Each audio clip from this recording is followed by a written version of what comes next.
Alabado sea el Señor, hermanos y hermanas. Hoy queremos tener un tiempo de preguntas y respuestas. Hay muchas preguntas, así que como máximo haré 1 minuto y medio por cada pregunta para terminarlas todas. Porque es difícil tener fe, especialmente frente a muchos fracasos previos. Algunos predicadores dicen que uno debe comenzar confesando una y otra vez, y después de muchas confesiones, la fe se desarrolla. ¿Puede por favor explicar cómo desarrollar una fe como la de un niño? Acompáñenme a Romanos capítulo 10. Romanos capítulo 10, versículo 17. La fe viene del oír, y el oír por la palabra de Cristo. ¿Qué significa eso?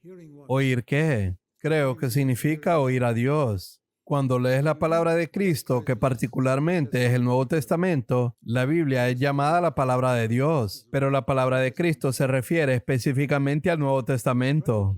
Debes tratar de escuchar lo que Dios está diciendo a tu corazón a través de ese pasaje y meditar. El problema con muchos cristianos es que no meditan en las Escrituras. En mis primeros días, nadie me enseñó esto. Solía leer lecciones enteras de las Escrituras y sacaba muy poco provecho de ellas. Ahora leo pasajes muy pequeños y los medito. A veces solo 2 o 3 versículos, y principalmente el Nuevo Testamento. Pero también leo grandes partes del Antiguo Testamento para completar toda la Biblia una vez al año. Además de leer grandes secciones del Antiguo Testamento para terminarla una vez al año, también leo regularmente pequeñas porciones del Nuevo Testamento. Y así es como hago mi lectura bíblica. Y de esta manera obtengo una visión general de toda la Biblia, pero al mismo tiempo busco en el Nuevo Testamento la palabra de Cristo, lo que Dios está diciendo, y obtengo fe. La fe es un don de Dios, pero Dios recompensa a quienes lo buscan diligentemente. Si no buscas y no obedeces lo que ya sabes, no vas a obtener más fe. Por ejemplo, es como en la escuela. No puedes pasar al segundo grado antes de terminar el primero. Si fracasas en el primer grado, no puedes ir al segundo. Así que no busques fe para grandes cosas si no tienes fe para las pequeñas. Comienza con la fe de que tus pecados han sido perdonados, que Cristo ha venido a tu corazón y que eres un hijo de Dios. Así es como se empieza. Para mí, esto llegó por la sencilla fe en Juan 6, verso 37. Al que a mí viene, no le echo fuera. Este versículo fue el ancla de mi fe, hablando en términos de navegación. Y durante 65 años, este barco nunca se desvió de allí. Al que a mí viene, no le echo fuera. Dije, Señor, he venido a ti. Creo que no me echará fuera. Y puedo decir que esto fue depositado en mi corazón por Dios. Y he tenido fe desde entonces. Así que la fe es un don de Dios. Pero si persistes en buscar, llegará a tu corazón. Segunda pregunta. ¿Es posible vivir en total libertad de un pecado que anteriormente nos enredaba fácilmente, sin pecar ni una sola vez por el resto de nuestras vidas o hasta que Jesús regrese? Absolutamente sí.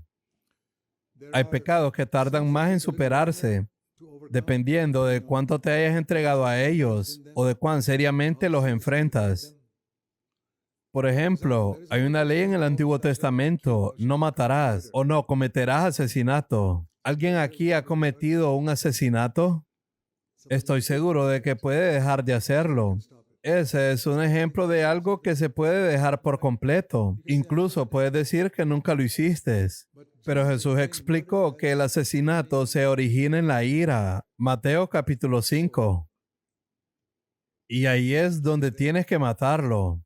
Por lo tanto, creo que es posible vencer pecados como la ira, los pensamientos impuros y el desprecio hacia los demás. Trabaja en ello y continúa esforzándote. Y si has practicado un pecado por mucho tiempo, lleva más tiempo salir de él.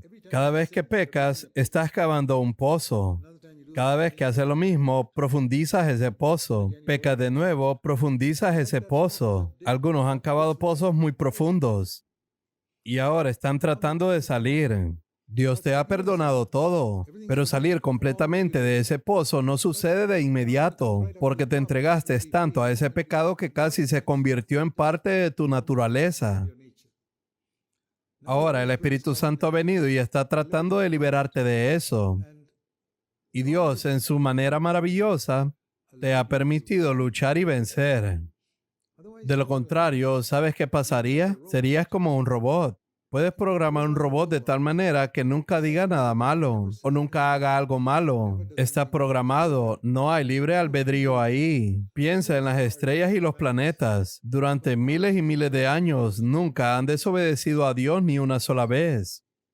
Dios podría haber hecho al hombre así, pareciendo, comportándose y hablando como un hombre, pero sin pecar, porque no tiene libre albedrío. El asunto es que los planetas y las estrellas no tienen libre albedrío. Obediencia perfecta siempre, pero Dios no quiere que seamos así. Él ama a sus hijos. Déjame preguntarte, ¿preferirías tener un pequeño robot que cuando abres la puerta al volver del trabajo diga, hola papá, estoy feliz de verte, y te abrace? ¿Quieres un robot? ¿O preferirías a un niño travieso que a veces te desobedece y dice, papá, estoy enojado contigo, no llegaste a casa a tiempo? Ese es el niño al que amas, porque cuando te abraza y te dice que te ama, tu mundo se desmorona. Él lo está haciendo libremente. ¿Ves la diferencia entre un niño que te abraza y ama a un robot que está programado para decir palabras correctas? ¿Entiendes ahora por qué Dios no quiso que fuéramos como robots, donde se nos quitara el libre albedrío?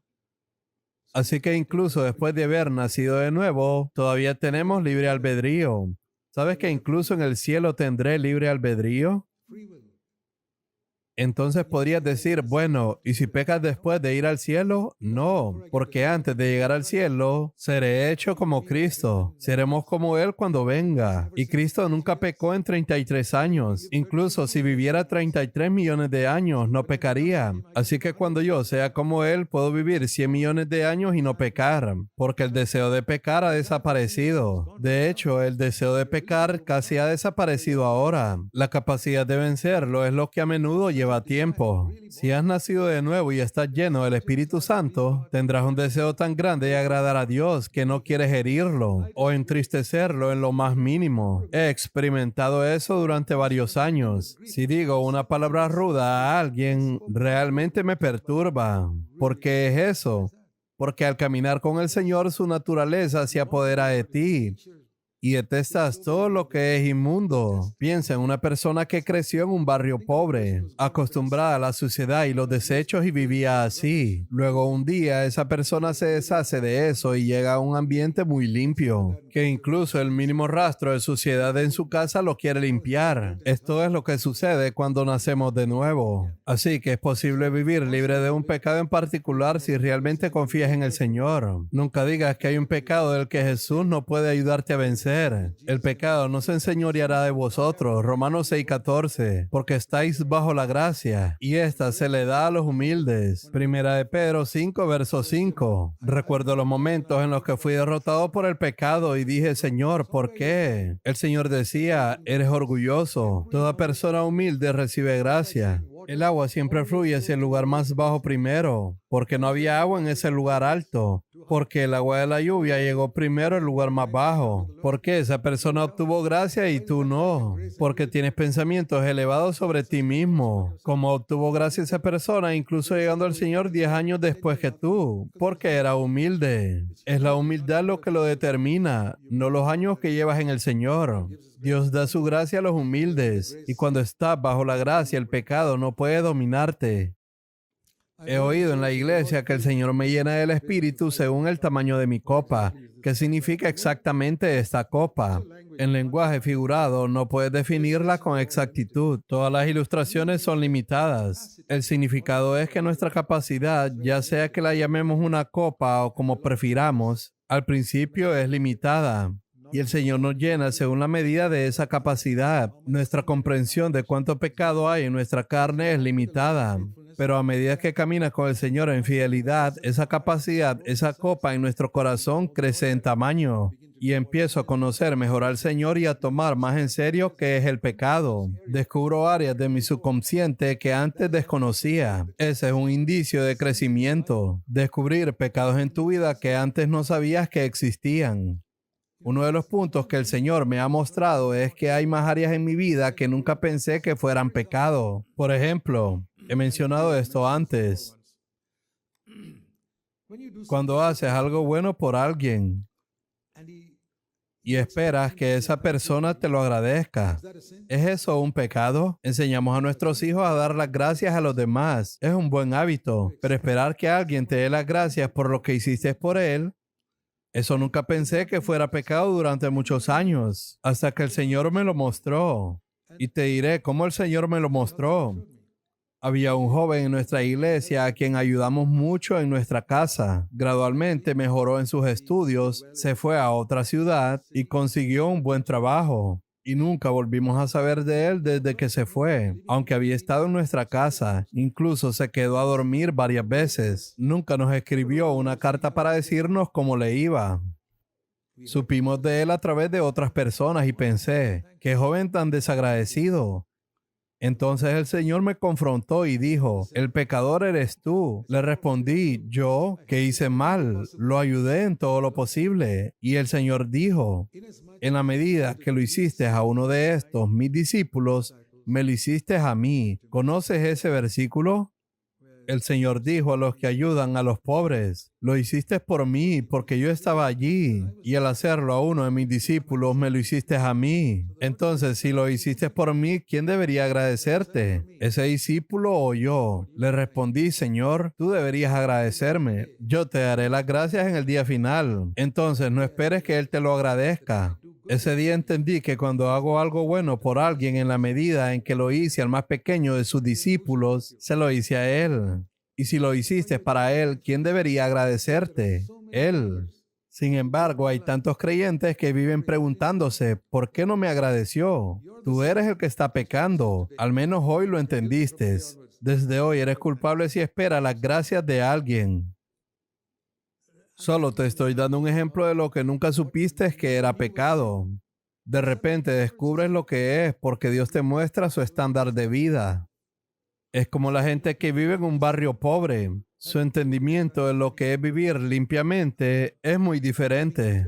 Pero si entras en un hospital o en una sala quirúrgica, descubres lo que realmente significa la limpieza. El médico lavándose las manos 7 veces, frotándolas una y otra vez, además poniéndose guantes antes de tocar un cuerpo. Ese es un sistema de limpieza que no se tiene en un barrio pobre.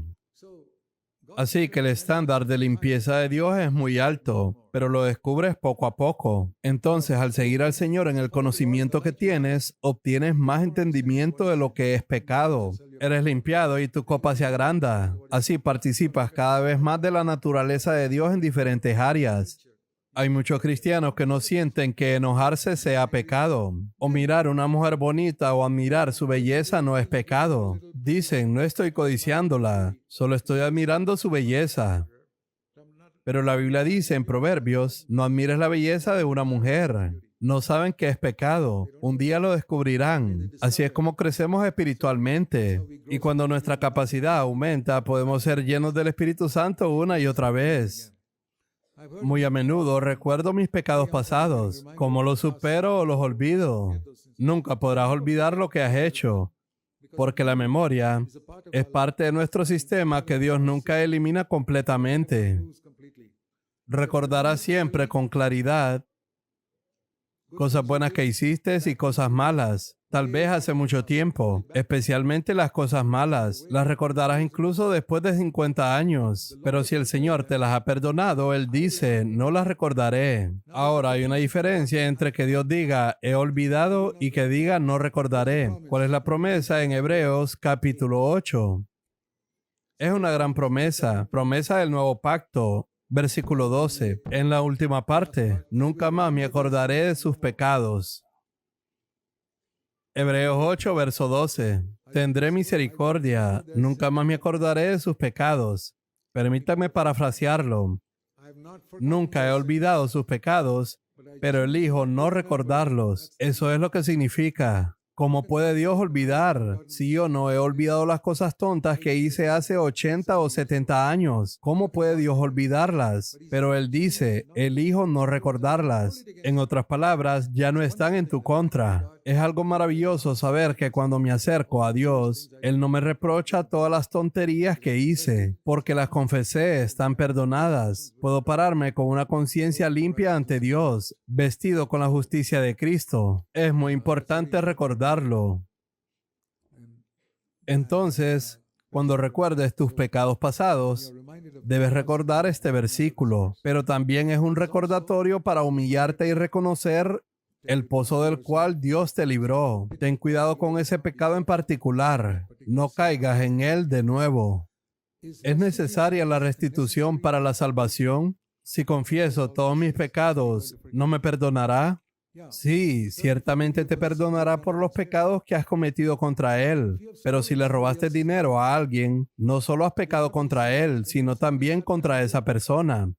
Si has golpeado a alguien, eso es un pecado contra Dios y contra esa persona. Si solo tuviste un pensamiento impuro, eso es únicamente contra Dios y solo necesitas confesárselo a Él. Pero si heriste a alguien de alguna manera, engañaste a alguien, pediste dinero prestado y no lo devolviste, o algún tipo de engaño, solo podrá ser perdonado cuando lo arregles. El ejemplo de esto está en el Evangelio de Lucas, capítulo 19. Había un recaudador de impuestos llamado Zaqueo, que había engañado a muchas personas en su vida. Solía ir recaudando impuestos y cobraba mucho más de lo necesario, defraudándolos. Y dice aquí que cuando el Señor lo conoció, Él le dijo, quiero quedarme en tu casa. Y hay una palabra muy interesante. Tan pronto como llegaron cerca de la casa de Zaqueo, Lucas 19, verso 8, Zaqueo se detuvo. Es un versículo sorprendente. Nunca lo he leído en ningún otro lugar de los evangelios. Zaqueo se detuvo. Iba caminando con Jesús y dijo, Señor, espera un momento, fuera de la puerta de su casa. Quiero parafrasear el resto de sus palabras. Señor, esta casa está construida con mucho dinero que robé a otras personas. Mucho dinero. No habría podido construir esta casa de otra manera. Este edificio tan grande. ¿Tú querrías quedarte aquí? No puedo dejarte entrar en esta casa antes de decirte algo. Voy a devolver todo el dinero robado lo más pronto posible. A quienes sé dónde están, iré a ellos uno por uno y les devolveré 4 veces lo que tomé. En la última parte del versículo 8. Imagínate a Zaqueo yendo de casa en casa, devolviendo 4 veces lo tomado, y la noticia esparciéndose de lo que estaba haciendo Zaqueo. Ojalá me hubiera engañado, ahora me devolvería 4 veces. Así fue como devolvió el dinero. Y luego dijo, hay muchas otras personas, no sé su dirección. Él pudo haber dicho, no puedo devolverlo, no sé dónde están. No. Este dinero injusto no puedo quedármelo. ¿Qué debo hacer? Cuando no sabes a quién dárselo, hoy en el nuevo pacto, colócalo en la caja de ofrendas. Eso le digo a las personas. Si no sabes dónde está la persona a quien le robaste o no puedes devolvérselo, ponlo en la caja de ofrendas. Porque en 1 Corintios, capítulo 10, dice que toda la tierra le pertenece al Señor, toda la plata y el oro pertenece a Dios. Así lo está devolviendo el propietario original. En el antiguo pacto no tenían este tipo de caja de ofrendas, o quizás los fariseos eran corruptos y engañaban a la gente, así que lo daban a los pobres. Entonces Zaqueo dijo, la mitad de mi dinero lo doy a los pobres. ¿Por qué? Porque no sabía la dirección de las otras personas para devolverlo. Entonces el Señor dijo en el versículo 9, hoy ha venido la salvación. Solo después de que dijo eso, Jesús dijo, hoy ha venido la salvación a esta casa. Entonces sabemos de eso que hacer restitución es devolver lo que se robó de manera injusta. Es muy importante para obtener la salvación. Siguiente pregunta. ¿Cómo saber si algo bueno como la humildad o la mansedumbre viene de mí mismo o de Cristo? Porque veo algunos incrédulos que son humildes y misericordiosos.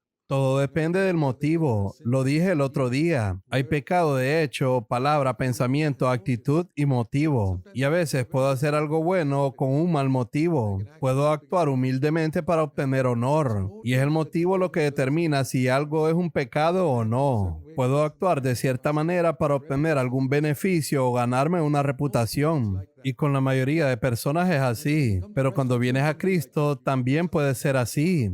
Puedes hacer algo para obtener honor de la iglesia. Ese acto bueno se convierte en pecado. Por lo tanto, debemos hacer todo en la presencia de Dios. Lee ese versículo en 1 de Pedro capítulo 5. Revístanse todos de humildad. Humíllate en la presencia de Dios y no en la del hombre. Mucha humildad en la presencia del hombre es buscar honor. No tiene ningún valor delante de Dios. Así no obtendrás gracia. Pero si te humillas delante de Dios, obtendrás gracia. ¿Y cómo sabrás esto? Porque vencerás al pecado. Si todavía eres vencido por el pecado, significa que no eres humilde. Todo el mundo cree que eres humilde, pero Dios no lo cree. Por eso no te da la gracia para vencer el pecado. Muchas veces me lo he dicho a mí mismo. Cada vez que soy derrotado por algún pecado, eso prueba que no soy humilde, porque Él no me está dando su gracia y he sido derrotado por ese pecado en particular. Te lo digo. 1 de Pedro capítulo 5, verso 5. Dios da gracia a los humildes, pero resiste a los soberbios. Cuando el pecado se enfrenta a mí, Dios me da gracia para vencerlo. Si soy humilde, si soy soberbio, Dios me rechaza. Imagínate que Dios mismo te rechace. No hay esperanza para ti, pero está escrito, Él resiste a los soberbios. Incluso si un creyente es orgulloso, Dios lo enfrentará y lo rechazará. Por eso ves a algunos creyentes descarriarse. Caen en lo mismo que vencieron algún momento, porque se volvieron orgullosos. Dios se convirtió en su enemigo. Perdieron la gracia. Pero si hubieran permanecido humildes, Dios siempre los habría respaldado, ayudándoles a progresar tremendamente, porque el pecado no puede dominarte cuando estás bajo la gracia. Cuando estás bajo un techo, la lluvia no puede caerte encima. La gracia es como un techo sobre mí, que caiga la cantidad de lluvia que sea. En otras palabras, que venga la cantidad de tentación que sea, no caeré. Ningún pecado puede vencerme cuando estoy bajo la gracia. Si he sido vencido, me he salido de la gracia y la lluvia cae porque estoy fuera de esa protección. ¿Y por qué salí? Por el orgullo. Dios quita esa protección de inmediato, tan pronto como alguien se vuelve orgulloso. Así que por favor recuerda, todo pecado en un creyente es causado por el orgullo. Así que vive tu vida delante del rostro de Dios. ¿Cómo puedo saber con certeza si una prueba de enfermedad o situación difícil es una disciplina del Señor? Bueno, Dios desea lo mejor para sus hijos, como lo haría un padre. Por eso debo creer que todo lo que sucede en mi vida, incluso si no puedo explicarlo inmediatamente, es para mi bien. Romanos 8:28. Dios hace que todas las cosas ayuden para el bien de aquellos que le aman. Por cierto, todos conocen Romanos 8:28. A los que aman a Dios, todas las cosas le ayudan a bien. Pero la mayoría de personas que conocen ese versículo no conocen el siguiente. ¿Cuál es ese bien? El bien no es que obtendrás un ascenso, un mejor empleo, o te casarás con una mujer bonita. No. El bien es el versículo 29. Serás hecho conforme a Jesucristo, que es el mayor bien que Dios puede hacer por ti. No un mejor salario, o mejor trabajo, o una mujer muy hermosa, o un esposo rico. No. Él te hará conforme a Cristo. Ese es el bien. Así que cuando dice que todas las cosas ayudan para bien, el bien se explica en el versículo siguiente. Me harás conforme a la imagen de Cristo. Si eso no está sucediendo, entonces algo está mal. Dios permitirá que toda prueba y toda enfermedad ayuden a tu bien. Pero a veces puede ser también una disciplina porque fuiste orgulloso y caíste y viene una disciplina. Quizá una enfermedad. Es bueno decir, Señor, ¿me estás queriendo decir algo? Pídele a Dios que te lo muestre. ¿Cómo puedo pasar del conocimiento en la mente a experimentarlo en mi corazón o en mi vida? Puedes saber si lo estás experimentando o no. Dios da gracia a los humildes. Tu humildad es conocimiento mental o real. Recibirás gracia cuando eres tentado. Si pecas cuando eres tentado, es Dios gritándote, no eres humilde. Esa caída en el pecado es la voz fuerte de Dios diciéndote, no eres humilde. Hijo mío, hija mía, no eres humilde. Perdiste la paciencia con tu esposo o con tu esposa. No importa lo que pienses de ti mismo, a mis ojos no eres humilde. Así que es algo que puedes tener en mente. Hay leyes de Dios que no pueden ser quebrantadas y sabrás si es conocimiento mental o experiencia real. Otra pregunta, ¿qué significa regocijarse en el Señor siempre? Vamos a Filipenses capítulo 4, versículo 4. Esto es un mandamiento. Diría que es uno de los mandamientos más desobedecidos por los creyentes. Si me preguntaras cuál es el mandamiento más desobedecido por los creyentes la mayor parte del tiempo, diría que es Filipenses 4, verso 4. Regocijaos en el Señor siempre. Y sientes como ganas de preguntar, Pablo, ¿realmente querías decir eso? Por eso escribió después, otra vez lo digo, regocijaos. ¿Has visto un versículo así, donde escribe algo y dice, oye, quiero repetirlo por si no lo creíste? Lo que dije es en serio. De nuevo digo, regocíjense en el Señor siempre. ¿Sabes cuál es la definición de siempre? ¿Cuántos días a la semana es siempre? ¿6 días a la semana o 12 horas al día? Es 24/7, como dicen. Esa es la única definición de siempre. No significa que esté gritando o alabando todo el tiempo. Alabar es diferente de regocijarse. Es una actitud interna. Alabar es una expresión vocal. No es sonreír. No creo que Jesús anduviera sonriendo todo el tiempo. Pensarían que estaba loco o algo así. A veces ves a personas en la calle sonriendo todo el tiempo y te preguntas si hay algo mal en ellos. Él no dijo sonrían siempre. Dijo regocíjense siempre. Nunca he visto en la Biblia un versículo que diga que Jesús estaba sonriendo. ¿Has leído uno que diga eso? Algunas personas dicen que siempre debes sonreír, pero yo digo que debes regocijarte siempre. Diferentes personas expresan eso de maneras distintas. Algunas personas son más alegres, otras son más serias, pero el gozo en el corazón no tiene nada que ver con la expresión facial. Puede afectar la expresión de una persona, pero todos tenemos temperamentos y personalidades distintas. No trates de ser como otras personas, pero ¿cómo saber que el gozo ha salido de tu corazón? ¿Te estás quejando de algo? ¿Tienes amargura hacia alguien? ¿Estás enojado con algo? Allí no hay gozo. El gozo significa que estoy perfectamente feliz en mi corazón, sin importar lo que ocurra. ¿Por qué estoy feliz? Porque mi Salvador está en el trono. Mi Padre gobierna el universo. Mi Padre gobierna este universo y mi Salvador está allí a la derecha del Padre, orando por mí todo el tiempo. Sí, no puedo explicar por qué algunas de estas cosas me han sucedido. No puedo explicar por qué esta repentina pérdida financiera vino a mí. Quizás para enseñarme una lección. Quizás para enseñarme a ser más cuidadoso con mis finanzas. Quizás para enseñarme a no gastar tanto en mí mismo. Quizás para enseñarme a ser más disciplinado. Quizás para hacerme confiar un poco más en el Señor. Sea cual sea la razón, creo que es para mi bien y me alegraré porque incluso las disciplinas son para mi bien. Por ejemplo, un niño no apreciará que lo castigues, pero tú sabes que es por su bien. Pero el Señor usa la vara con nosotros y los padres deberían usar la vara con sus hijos. Según Hebreos capítulo 12, dice que padre hay que no discipline a su hijo. ¿Sabes que hay una pregunta así? ¿Qué padre hay que no discipline a su hijo? Y yo digo, Señor, hoy puedo mostrarte a muchos padres así. Creen que han encontrado una manera mejor que las Escrituras. Déjame mostrarte ese versículo. Deberías verlo porque es una palabra de la Escritura. Hebreos capítulo 12, versículo 7, en la última parte. ¿Qué hijo hay a quien su padre no discipline? El Espíritu Santo está haciendo esa pregunta.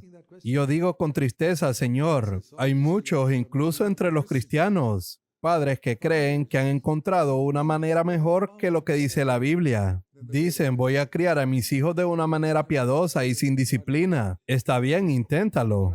Ven que se convierte tu hijo cuando tenga 25 años. entonces será demasiado tarde para disciplinarlo. Disciplínalo cuando es joven. Así que regocíjense siempre en el Señor significa. Aunque no entiendo por qué está pasando esto, me regocijo porque mi Salvador está intercediendo por mí. Mi Padre gobierna el universo. Todos mis pecados están perdonados, borrados. No hay nada que me deba inquietar. Siguiente pregunta. Cuando peco, me levanto rápidamente para seguir al Señor. Y no quiero volver a cometer ese pecado. Pero no tengo lágrimas ni un dolor profundo como algunos dicen en la iglesia. ¿Estoy realmente arrepintiéndome? No necesitas tener lágrimas ni un dolor profundo. Hay personas que lloran y hacen cosas, pero lo que importa es si hay un verdadero dolor en tu corazón. El arrepentimiento es apartarse del pecado, no es llorar. Algunos lloran pero no se arrepienten. El arrepentimiento es apartarse. Si te has apartado del pecado y estás decidido a evitarlo la próxima vez, tienes la actitud correcta. ¿Cuántos años debo tener para ser bautizado en agua? No hay ninguna palabra en las Escrituras que diga que debe ser bautizado a cierta edad, pero cualquier cosa que se haga debe hacerse con entendimiento. No tiene sentido hacer algo mecánicamente. En el Antiguo Testamento circuncidaban al niño cuando tenía 8 días, pero el niño no sabía lo que significaba. En el Nuevo Pacto elegimos por nosotros mismos. Así que un hijo o una hija deben elegir por sí mismos. Quiero seguir al Señor. No puedes aceptar al Señor en nombre de tu hijo, ni tomar decisiones espirituales por ellos. Así que esto varía según la edad. Solo puedo dar una guía, no un mandato. Por lo general, un niño al entrar en la adolescencia, alrededor de los 13 o 14 años, cuando comienza a madurar en comprensión, podría hacerlo. Algunos solo obtienen esa comprensión a los 17 o 18 años, pero más o menos esa es la edad más temprana, tan pronto como entran en los primeros años de la adolescencia. No creo que deba ser antes de eso. Esto no es una ley, es una opinión. Así que no hay una regla al respecto. A veces mi corazón me condena, incluso si no es un pecado. ¿Significa eso que mi estándar de justicia propia es demasiado alto? No estoy seguro de cómo evaluar mis pensamientos ocultos. Si tu corazón te condena, ¿cómo sabes que no es un pecado? Otras personas pueden pensar que no es un pecado, pero si tu corazón te condena, pregúntate, ¿hay algo allí que está mal? No todos los pecados que cometemos están mencionados en la Biblia. Es el Espíritu Santo quien convence a nuestra conciencia sobre algo. Como les mencioné, el esperar agradecimiento de otras personas ahora para mí es un pecado, pero no lo fue por muchos años. Así que no te condenes a ti mismo. Romanos 8, verso 1 es un gran versículo. No hay condenación para los que están en Cristo. Ayer les dije, nunca escuchen nada que se diga en esta iglesia como si fuera condenación. Si te llega como condenación es porque el diablo lo está torciendo para condenarte. Pero un verdadero hombre piadoso nunca hablará para condenarte. Hablará para desafiarte a un estándar de vida más alto, pero nunca para condenarte por tu pasado, porque no hay condenación. Dios no envió a su Hijo al mundo para condenar al mundo. Juan 3:17. Así que la condenación no viene de Dios, viene del diablo. Por lo tanto, si tu corazón te condena, tienes una comprensión equivocada de quién está hablando a tu corazón. No significa que tu estándar de justicia propia es demasiado alto. Simplemente significa que no conoces la naturaleza de Dios. Y sobre no estoy seguro de cómo evaluar mis pensamientos y actitudes ocultas, Dios te dará el entendimiento si caminas en la luz.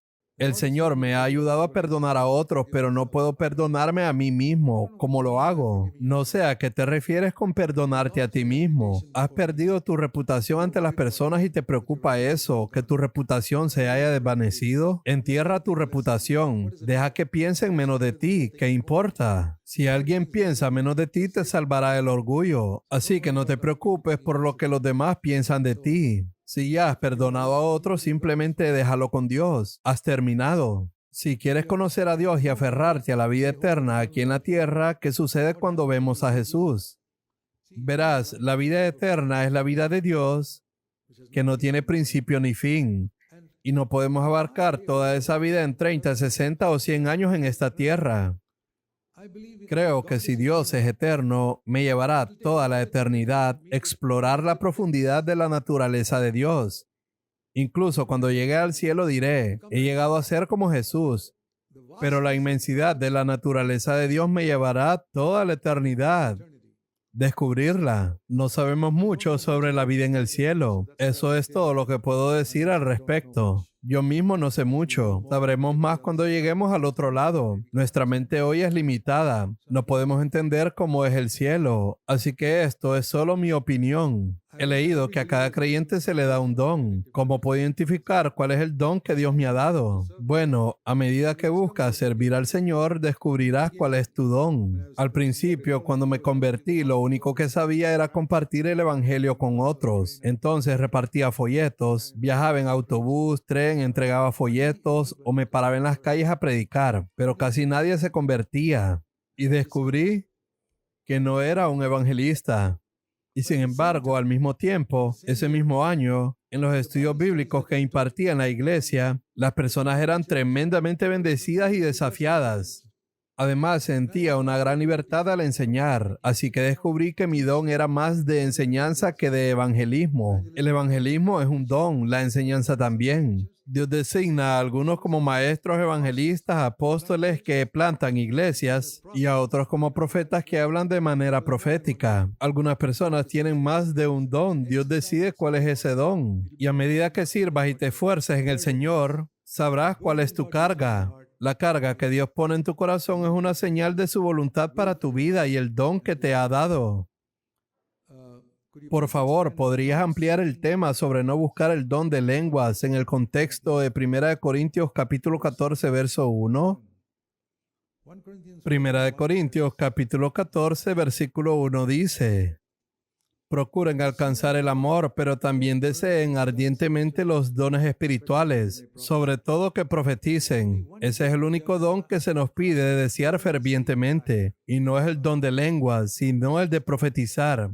¿Qué es profetizar? No se trata de predecir el futuro. Esa es la profecía del Antiguo Testamento. La profecía del Nuevo Testamento se define aquí en el versículo 3. Hablar a las personas para edificarlas. La edificación significa levantarlas, la exhortación implica desafiarlas y la consolación darles consuelo. Si puedes hablarle a alguien con una sola frase que lo desafíe, lo consuele o lo edifique, ya sea por teléfono o al compartir con otra persona, ya estás profetizando y no necesariamente desde un púlpito. Suena como una gran palabra, pero eso es todo lo que significa. Y ese es el único don que se nos dice que busquemos en el versículo 1. No se nos pide buscar el don de lenguas, porque ese es un don que Dios da a algunos. Esto está claramente explicado en 1 Corintios 12, verso 4. Se menciona que hay muchos dones, pero un solo espíritu. En los versículos 8 y 9 dice que a uno se le da sabiduría, a otro conocimiento, a otro sanidad, a otro fe, a otro milagro, a otro profecía, a otro discernimiento de espíritu, a algunos diversas clases de lenguas y a otros interpretación de lengua. No es para todos. Continúa al final del capítulo 12, verso 30. ¿Acaso tienen todos dones de sanidad? ¿Acaso hablan todos en lengua? No. Es una respuesta clara. ¿Hablan todos en lengua? No. Y con esto termina. Bien, siguiente pregunta.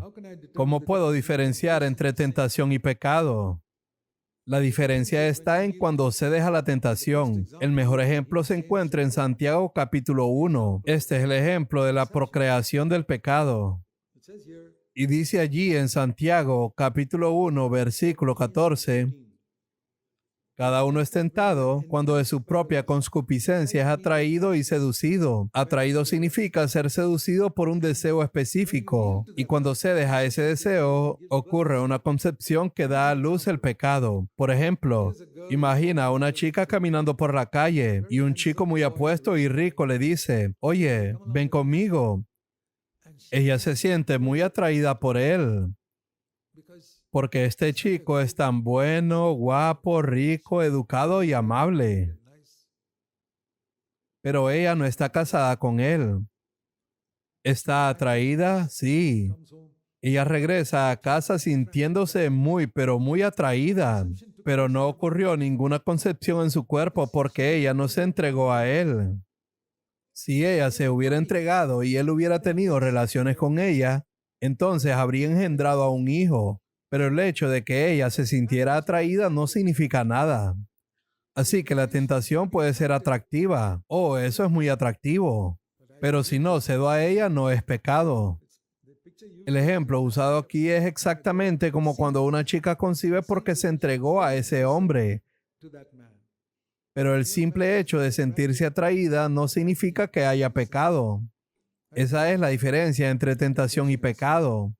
Porque si dices, ni siquiera me siento atraído, entonces no hay tentación. Ni siquiera fuiste tentado. Otro ejemplo sería, el oro puede ser atractivo, pero si alguien te ofrece basura, no hay tentación ahí. Solo cuando algo es atractivo puede ser tentado. Pero si no se deja ello, tú vences esa tentación. ¿Cómo puedo juzgarme a mí mismo sin caer en la autocondenación? Te lo diré, júzgate ante la presencia de Dios, no por ti mismo. No te mires a ti mismo para juzgarte. Siempre digo a las personas, nunca te mires a ti mismo porque tu interior es corrupto. Ayer mencioné cómo Isaías vio al Señor y exclamó, ¡ay de mí! Él no miró dentro de sí mismo para decir, ¡ay de mí! Si miras dentro de ti mismo, te condenarás. No debemos mirarnos a nosotros mismos. La Biblia no dice en Hebreos 12, verso 1, corramos la carrera mirando dentro de uno mismo. No. Hebreos 12, verso 1 dice, corramos la carrera. ¿Mirando dónde? Mirando a Jesús. Al mirar a Jesús, veo mi corrupción. Es como cuando ves un blanco resplandeciente. Entonces notas que tu ropa no está tan blanca como pensabas. Algo así. Cuando ves la gloria de Dios en el rostro de Jesucristo, ves el pecado en ti mismo. Entonces no me condeno. Me juzgo, Señor. Esto no es como tú. Quiero ser como tú. ¿Puedes darme algunos consejos prácticos para memorizar las escrituras y sus referencias? El uso constante es la única manera. El uso constante. Así es como ha llegado a mí. En mi primera Biblia también solía tomar un lápiz rojo y colorear ese versículo en particular. Es decir, hay que tener cuidado porque en una Biblia delgada, con papel fino, al colorear hay que asegurarse de no hacerlo de manera que el versículo del otro lado, que pueda significar otra cosa, también se coloree. Encontré esto muy útil porque me permitía repasar la Biblia y localizar rápidamente los versículos que me ayudaron en diferentes momentos. Podría simplemente hojear las páginas y ver, aquí hay una promesa que me bendijo y aquí hay otra. Me fue muy útil subrayar la Biblia de esa manera para poder recordarla más fácilmente y luego usarla frecuentemente para recordarme a mí mismo. Algunas personas escriben los versículos en una pequeña tarjeta, la guardan en su bolsillo y tratan de memorizar un versículo. Una vez memorizado, pueden desechar la tarjeta o guardarla en algún lugar y luego escribir otro versículo en otra tarjeta. Son maneras en las que puedes memorizar las escrituras y son muy útiles. Por ejemplo, si usas la Biblia en un teléfono, no puedes familiarizarte tanto con ella como con una Biblia impresa. Uso un teléfono cuando estoy viajando, pero prefiero una Biblia impresa porque es mucho más fácil de consultar. Hay muchos versículos a los que hago referencia rápidamente y eso no podría hacerlo usando un teléfono. Especialmente si tienes una versión específica, que cuando la usas, está familiarizado con esa versión en particular. Es muy fácil de leer. Si estás aconsejando a alguien, es bueno saber dónde están los versículos. Soy una persona muy introvertida desde mi infancia, extremadamente tímida. Ahora que he nacido de nuevo, ¿cambiará Dios mi carácter? Creo que poco a poco, lentamente, Él te hará más y más como Cristo. Porque si siempre eres introvertido, te deprimirás. La Biblia dice que no hay nada bueno en nuestra carne. Así que, ¿por qué mirar en nuestro interior? Entonces, ¿cómo descubres lo que está mal en ti? ¿Cómo vio Isaías lo que estaba mal en él? Al ver la gloria del Señor. Debemos ver el pecado al ver a Cristo. Y entonces me veo a mí mismo. Si miramos solo hacia nuestro interior, eso se parece al tipo de introspección que enseñan en el yoga hindú. Es una religión falsa. Miras hacia adentro y te limpias a ti mismo. No, miro a Jesucristo a través del Espíritu Santo. Y entonces obtengo el conocimiento sobre mí mismo. Exactamente como Isaías, veo la gloria de Dios y digo, ¡ay de mí! Y veo una área en mí donde no soy como Cristo. Al inicio de mis 20 años, tenía un trabajo que no requería un diploma universitario. Ahora estoy ganando un ingreso decente y me siento contento con mi situación actual. ¿Es malo que no aspire a buscar un salario más alto o a obtener un diploma? Verás, no estoy aquí para decirte hasta dónde deberías estudiar. Hay muchas personas, especialmente en las áreas menonitas que he visitado, que no buscan títulos universitarios. Nunca van más allá de la secundaria. Muchos solo estudian hasta octavo grado, pero algunos de ellos son millonarios porque trabajan en construcción y cosas por el estilo. No han estudiado mucho, así que la capacidad de cada persona es diferente. Y lo principal no es estudiar, lo principal es ganarse la vida. Dios quiere que ganemos nuestro propio sustento, que no dependamos de otros. En cada sociedad, en cada país, la forma de ganarse la vida es diferente. En muchos lugares de la India está muy claro que si no tienes un título universitario, no ganarás mucho. Tendrás que vivir en un área de bajos ingresos y será muy difícil encontrar un entorno limpio. Incluso aquellos que viven en esas áreas pobres quieren educar a sus hijos para que al menos obtengan un título, para que puedan ganar un ingreso decente cuando se casen. Entre aquellos que obtienen títulos académicos, existen diferentes niveles según la capacidad y ciertos campos de estudio. Por ejemplo, si estudias ciencias de la computación o ciencias médicas, obtendrás más que si estudias literatura inglesa, con la cual solo serás profesor. Eso depende del país en que vives. Como mencioné, si te adentras en esas áreas donde viven los menonitas, probablemente no necesites ir a la universidad en absoluto. Hay muchas oportunidades de aprender y aprenden de sus padres. Esto ha sido así por generaciones y están muy bien económicamente. No hay una ley que diga cuánto tienes que estudiar. Eso depende de tus circunstancias.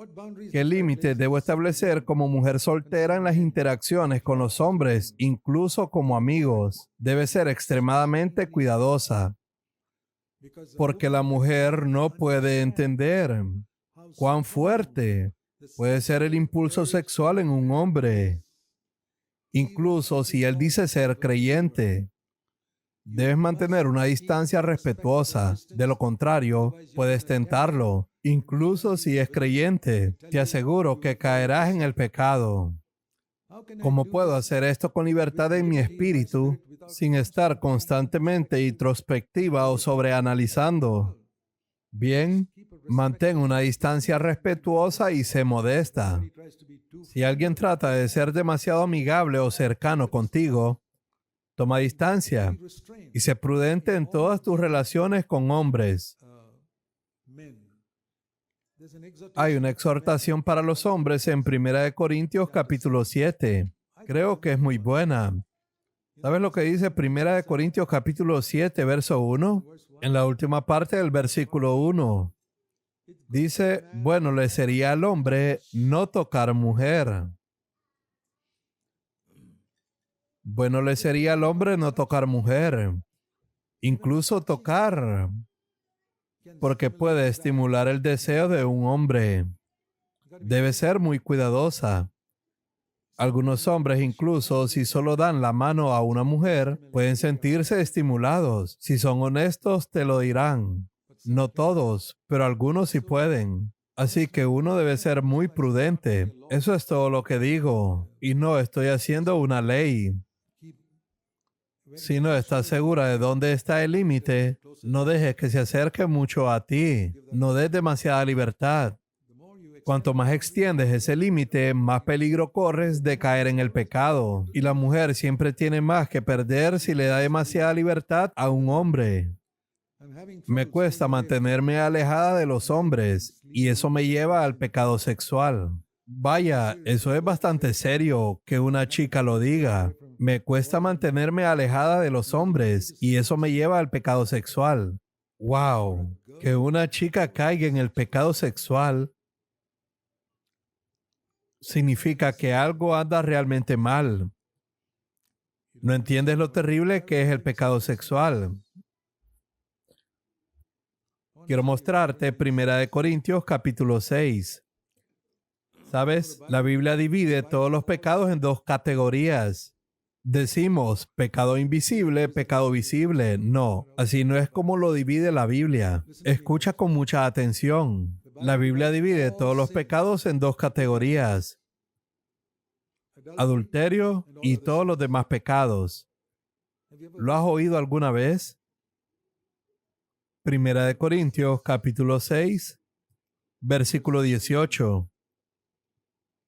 Huyan de la inmoralidad sexual. Todos los demás pecados que una persona comete quedan fuera de su cuerpo. Esa es una categoría. Pero el que comete inmoralidades sexuales peca contra su propio cuerpo. Esa es la segunda categoría. El pecado sexual, una categoría. Todos los demás pecados, otra categoría. ¿Has visto esa división entre el pecado sexual? Uno es el pecado sexual, el otro, todos los demás pecados. Si ves estas cosas, podrías decir, vaya, el pecado sexual debe ser muy serio, si tiene su propia categoría. Así que te digo, estás jugando al tonto con el pecado, y te digo que destruirás tu vida, destruirás tu relación con Dios. Es 100% incorrecto, o como dicen, es 1000% incorrecto. Y si no sabes qué hacer, mantente alejada de los hombres. Mantén distancia de las mujeres. Mantén distancia. De lo contrario, te garantizo que vas en camino al infierno. No tengo ninguna duda al respecto. Estos otros pecados, algunos tienen esperanza de escape, pero si sigues en esta categoría de pecado, de adulterio, estás en camino a la condenación eterna. Solo puedo advertirte, no puedo evitar que caigas al infierno algún día, pero por favor, aborrécelo. Debes aborrecerlo. ¿Sabes cómo los niños pequeños pueden meter la mano en un inodoro que no ha sido limpiado?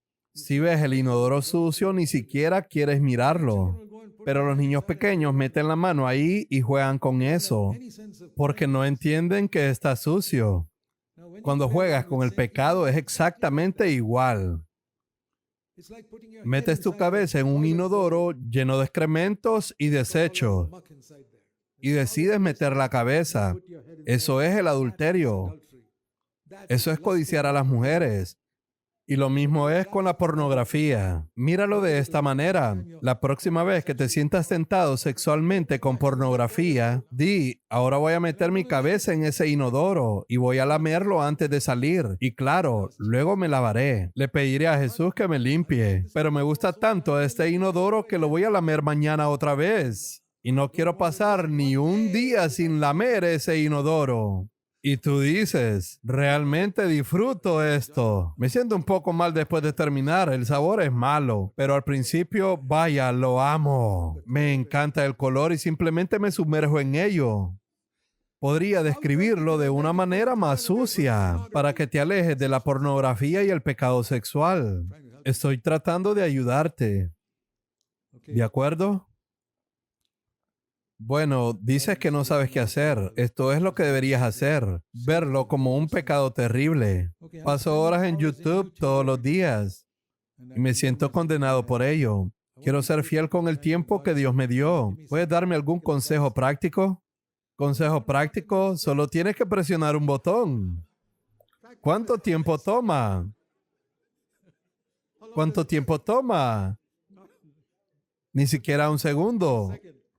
Y ya pasó. Solo no quieres hacerlo. ¿Sabes? Hay personas que son adictas a algo porque siguen haciéndolo. Y te digo, cuando estés tentado, le he dicho a la gente, cierra la computadora, apaga el ventilador y sal a caminar. Ve a encontrarte con algún hermano y pasa tiempo con esa persona hasta que ese impulso se calme. Luego regresa y haz tu trabajo, pero huye. Aquí está la buena exhortación. Primera de Corintios 6, verso 18. Se los leí anteriormente. Huye. No dice aléjate de la inmoralidad. No dice corre de la inmoralidad. Dice huye. ¿Sabes lo que significa huir? Huir es una de las palabras más fuertes en el idioma español. Es correr por tu vida. Es como si un león te estuviera persiguiendo. Imagínate que un león te está persiguiendo. ¿Qué vas a hacer? ¿Caminar lentamente? No, mi hermano. Más vale que des media vuelta y corras. ¿Ves la pornografía como un león que te persigue? Correrías. No dice que te quedes y resistas. Sobre el diablo, la Biblia dice en Efesios capítulo 6, resiste al diablo en el nombre de Jesús. Pero cuando se trata de inmoralidad y pecado sexual, No intentes quedarte a resistirlo. Te garantizo que caerás. Incluso el Espíritu Santo dice, no te quedes y resistas. Huye. ¿Significa que no hay capacidad para vencerlo? Sí, pero aún no has llegado a ese nivel. Un deseo sexual es tan fuerte que la única manera de escapar es levantarte y correr. Si una chica te está tentando, levántate y corre. Si te está tentando una pantalla de computadora, apágala. Apaga ese teléfono. He estado escuchando buenos sermones y he tratado de seguirlos durante 4 años, pero no veo crecimiento espiritual. Bueno, escuchar buenos sermones y tratar no es suficiente. Tienes que negarte a ti mismo y decir, voy a morir a mí mismo, obedecer esa palabra y buscar el poder del Espíritu Santo. Solo entonces verás crecimiento espiritual. A veces me siento frustrado por los pecados repetitivos, como el enojo y el desánimo. ¿Cómo puedo tener una vida espiritual con gozo en mi corazón? Te diré, en mi experiencia, cuando ves el pecado como algo sucio y horrible a los ojos de Dios, entonces te apartarás de él. Por eso uso la imagen de meter tu cabeza en un inodoro que no ha sido limpiado. ¿Puedes imaginar una imagen peor que esa cuando caes en eso? O imagínate cayendo en una alcantarilla sucia, donde toda esa inmundicia fluye, y te sumerges en ella y lo peor de todo es que lo disfrutas. Es algo terrible, tienes que verlo como algo horrible. Señor, ¿qué clase de persona soy? Sumergiendo mi cabeza en un inodoro y disfrutándolo. Algo está muy mal, ayúdame a odiarlo. Y llegará el día en que lo odiarás. Así que solo escuchar buenos sermones no te ayudará. Pídele a Dios el poder del Espíritu Santo para que te mantengas alejado de ese inodoro la próxima vez que seas tentado. Enojarse es un pecado serio. Según Mateo capítulo 5, toma en serio la palabra de Dios y huirás del pecado. Vamos a Mateo capítulo 5, en el versículo 22. Yo les digo que todo aquel, cada palabra es importante. Todo lo que Jesús dijo es su palabra, pero a veces enfatiza diciendo, yo les digo, es como golpear la mesa y decir algo con firmeza. Yo les digo, oh Señor, todo lo que tú dices es importante. Sí, pero esto es principalmente más importante. Todo aquel no excluye a nadie, creyente o incrédulo. Todo aquel que se enoje contra alguien ya es culpable. Un solo enojo y luego, si además deja que su enojo se manifieste, por ejemplo, a veces un esposo o una esposa dicen algo al otro con enojo, se van y luego sienten que no han dicho lo suficiente. Así que regresan y dicen algo más. ¿Te ha pasado eso? ¿Sí? Si eres honesto, lo has hecho. Luego, ¿qué sucede? Regresas y dices algo aún más fuerte. Por ejemplo, eres un inútil y serás aún más culpable. Luego vas una tercera vez y dices algo más. Ahí serás merecedor del infierno. Según el versículo 22, ¿puede la ira llevar a una persona al infierno? Según Mateo 5, verso 22, Jesús dice, yo les digo, puede llevarte finalmente al infierno si no la detienes. Así que en el primer intento, detén el enojo, especialmente. Mira lo que dice Segunda de Corintios, capítulo 2. Segunda de Corintios, capítulo 2. Habla de no dejar que Satanás tome ventaja sobre nosotros. En el versículo 11, se refiere a un espíritu de falta de perdón. Esta frase, para que Satanás no gane ventaja alguna sobre nosotros. Ese es el principio. Satanás está intentando obtener ventaja sobre ti, particularmente en el área del enojo. Vayamos a Efesios capítulo 4. Ahí se menciona especialmente cómo Satanás intenta aprovecharse de ti en el enojo. Efesios capítulo 4. Efesios capítulo 4, versículo 26. Enójense, pero no pequen. Tú dirás, ¿hay un enojo justo? Por supuesto. Cuando ves a un predicador lucrándose del dinero de la gente pobre, ¿qué deberías hacer? ¿Te enojas con él o no? Jesús estaba tan enojado que es la única vez en su vida en que tomó un látigo y expulsó a las personas, volteando las mesas porque estaban explotando a los pobres por dinero. Ahora les digo, si ves en tu pantalla del televisor, en tu laptop o en tu teléfono, a uno de esos predicadores carismáticos en Estados Unidos predicando para obtener dinero de los pobres y viviendo como multimillonarios con sus jets privados y todo eso, y no te enojas, estás pecando. Porque el mandamiento dice, enójense. En los momentos equivocados, cuando no deberías enojarte con tu esposa, te enojas con ella, pero deberías enojarte contra esos predicadores. No te enojas en el lugar correcto, sino en el incorrecto. Yo me pongo furioso cuando veo a estos predicadores explotando el dinero de la gente pobre. Cuando lo veo en cualquier parte o leo acerca de eso, realmente me enoja. Simplemente estoy obedeciendo Efesios 4, verso 26. Enójense, al igual que Jesús se enojó cuando otros estaban siendo explotados. Así que si tomamos esto en serio, Dios puede liberarnos incluso de la ira. La siguiente pregunta es, ¿puedes explicar el equilibrio entre edificar una iglesia local y construir una familia piadosa? La ilustración que he usado es la de un edificio de 3 pisos. El fundamento es conocer a Dios como Padre. No puedes vivir la vida cristiana adecuadamente si no tienes este fundamento. Dios es mi Padre, Jesucristo es mi Salvador y mi vida está edificada sobre eso. Padre nuestro que estás en los cielos. Tengo un Padre que me ama y un Padre que gobierna el universo. Esas son las dos cosas. Padre nuestro que estás en los cielos. Ese es el fundamento. No puedes construir una casa sólida sin un fundamento estable. Sobre eso, construyes el primer piso o la primera planta, viviendo con una buena conciencia siempre.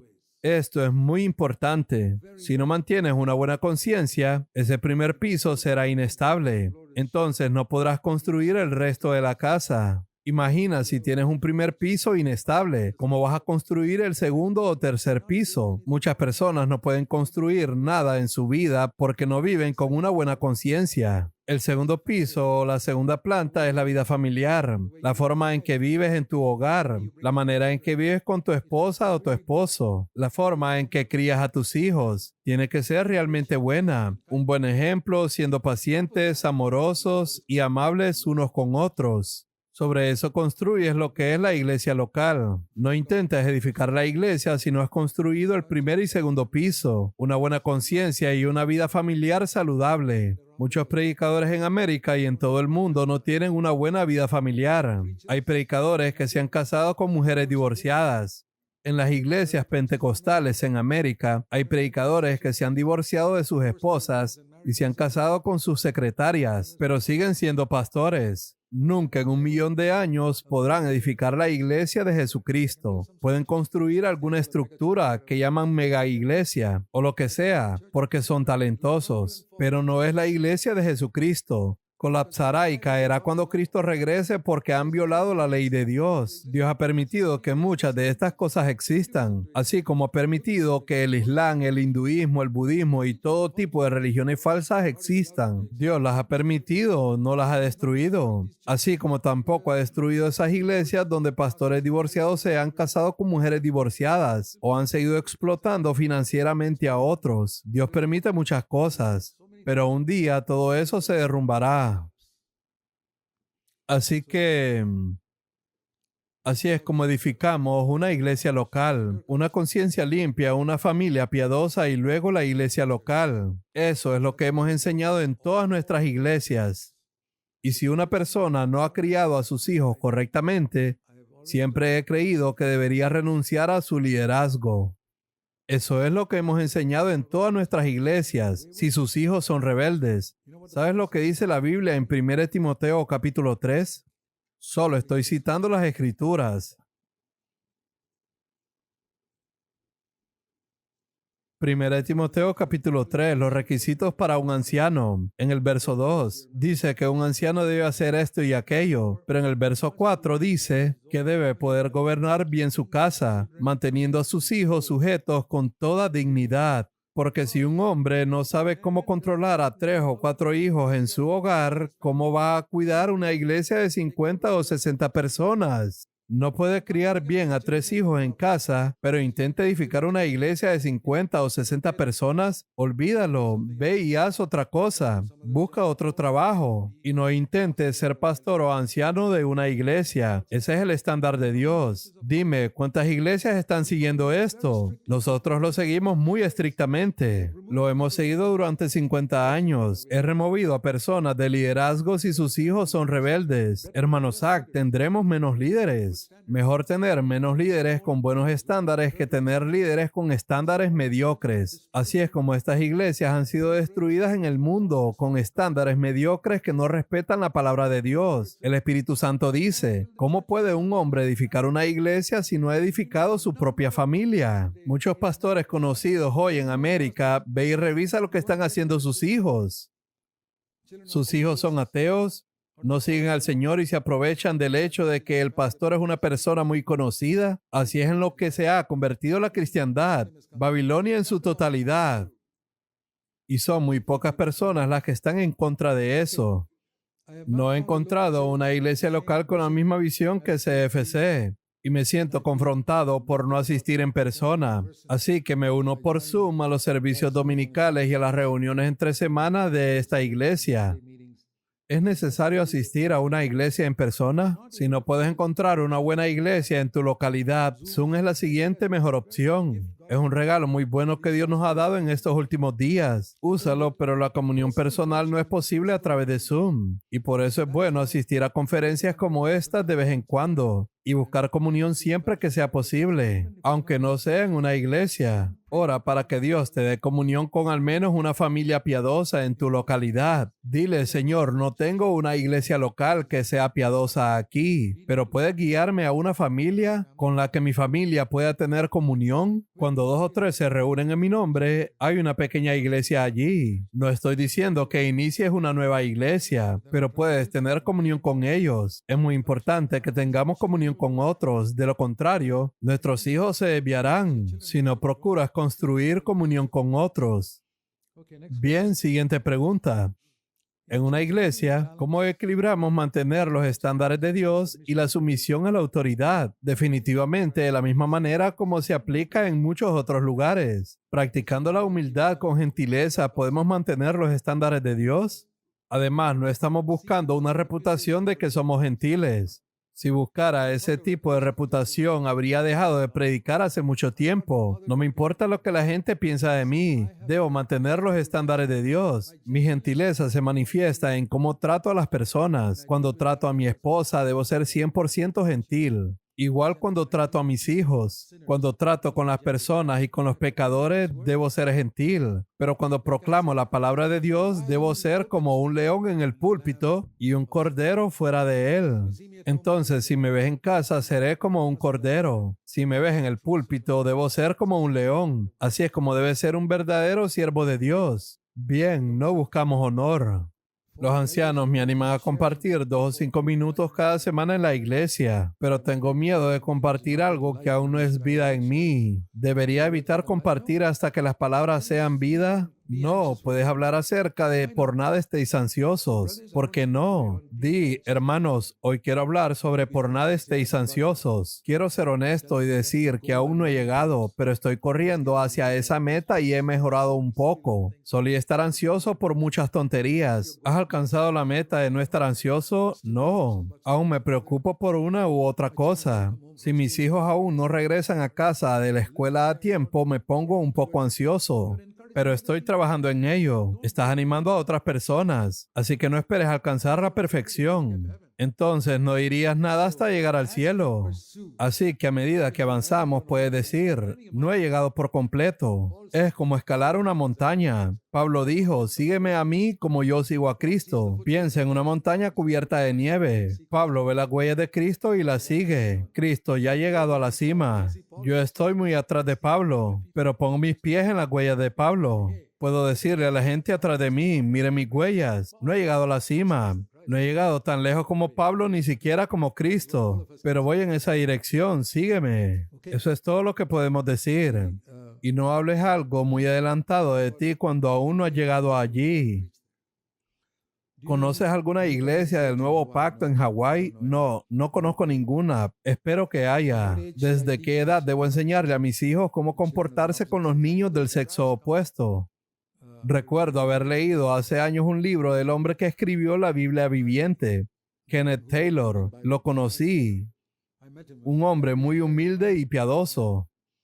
Escribió un libro llamado Casi 12 hace años, dirigido a niños en América. En aquel entonces me di cuenta de que a los 12 años era la edad en que los deseos sexuales comenzaban a despertar en las personas en América.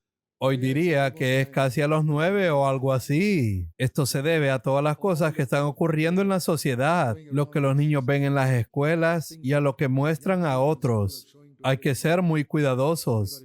Se debe compartir sabiamente. Recuerdo que hace unos años había un pequeño folleto que explicaba asuntos relacionados con el sexo, cómo nacen los niños y todo eso. Recuerdo que se lo di a mis hijos en la India cuando tenían 13 años. En esa época estaba bien a esa edad, pero ahora la edad es menor. Debes enseñarles a una temprana edad, porque a veces puede ser incómodo hablar directamente con los niños. Dales algo como esto para leer y luego pídeles que te hagan preguntas. ¿Cómo puedo compartir el evangelio con mis colegas? Primero que todo, con tu vida. Cuando veas a alguien desanimado en tu oficina, ¿por qué no te acercas a ellos y les dices, ¿puedo ayudarte en algo? ¿Puedo orar contigo? Creo en Cristo. Algo así. Si ayudas a alguien que lo necesita, esa es una de las primeras formas de abrir a alguien a recibir el evangelio. ¿Hay una manera de obtener consejos sobre nuestro trabajo personal a través de correo electrónico? Sí, puedes escribir a cfcindia.com y uno de nuestros ancianos te dará respuesta. Una breve respuesta. No animamos a los ancianos a dar más de 2 o 3 respuestas a una persona porque muchas personas escriben. Yo digo, más allá de eso, por favor, ve con tus propios ancianos, pero inicialmente podemos darte un pequeño empuje en eso. El correo electrónico es cfcindia.com. Lo repito, el correo electrónico es cfcindia.com. ¿Cómo se puede equilibrar el proveer para nuestras necesidades actuales y la jubilación con el servicio al Señor y el hacer discípulos? Parece que una se hace a expensas de la otra. No, en primer lugar, en nuestras iglesias no pedimos a nadie que dé dinero. En nuestra iglesia, encima de la caja de ofrendas, decimos, por favor, responde a estas 5 preguntas antes de poner dinero en la caja. De hecho, si visitas nuestro sitio web, cfcindia.com, y vas a nuestra política financiera, haz clic ahí y verás una imagen de esa caja. Número 1, ¿has nacido de nuevo? Si no, no pongas dinero aquí. Esto es solo para los hijos de Dios. Número 2, ¿hay algo sin resolver entre tú y otro hermano? Mateo capítulo 5, ve y resuélvelo y luego trae tu ofrenda. No pongas dinero aquí. Número 3. ¿Tienes alguna deuda con alguien? Romanos 13, verso 8. No debáis nada a nadie. No pongas dinero aquí. Dale el dinero a ese hombre. Si pones dinero aquí, estás dando el dinero de él, no el tuyo. Estás en deuda con ese hombre. Número 4. ¿Tienes necesidades en tu familia? Primera de Timoteo capítulo 5. Si un hombre no cuida a su propia familia, es peor que un incrédulo. Cuida de tu familia. Dios tiene millones. No necesita tu dinero. Cuida tu familia. Y por último, ¿estás dando con alegría o de mala gana? Entonces no des. Así que pusimos 5 señales de alto. No lo pongas, no lo pongas y no lo pongas. Alguien me preguntó, hermano Zach, ¿con todas estas señales de alto alguien pone dinero en la caja? Le respondí, de esas cajas han salido millones de rupias para ayudar a cientos de viudas pobres en las aldeas e incluso educar a algunos de sus hijos en colegios que no pueden permitirse porque nuestros ancianos no reciben un salario. Entonces la gente da voluntariamente con gozo porque sus pecados han sido perdonados y están muy felices. ¿Se considera incorrecta la foto espontánea, ya que no pedimos permiso antes de tomar una foto en bodas o eventos? No creo que sea correcto tomar una foto sin que la otra persona sepa que le estás tomando una foto.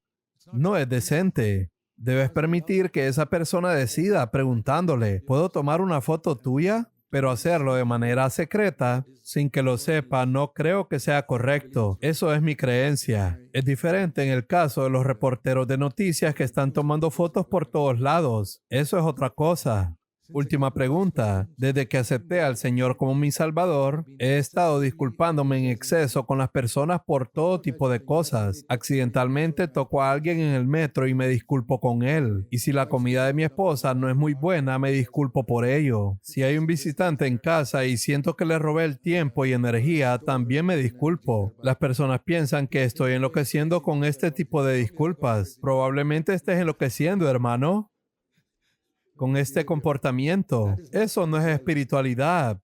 Cuando estás convencido de que has deshonrado a Dios, puedes ser hipersensible. Así como puede ser insensible, también puede ser demasiado sensible. Pídele al Espíritu Santo que te diga dónde realmente has ofendido a Dios con algo que hiciste o si realmente heriste a alguien. Claro, si accidentalmente pisas el pie de alguien, debes decir lo siento. Eso es decencia. O accidentalmente lastimas a alguien mientras caminas. Di lo siento. Es como decir gracias. Esa es una disculpa diferente que debemos hacer por decencia. Pero eso es diferente de disculparse por un pecado. Ahí no hay pecado.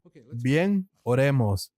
Padre Celestial, por favor, ayúdanos a tener sabiduría para saber el camino correcto por el cual andar, sin irnos a un extremo ni al otro, sino buscando glorificarte. Ayúdanos a todos aquí, Señor, a comprender tu camino a través del Espíritu Santo. Oramos en el nombre de Jesús. Gracias por soportar esta larga sesión de preguntas y respuestas. Espero que hayan sacado provecho de esto. Dios les bendiga.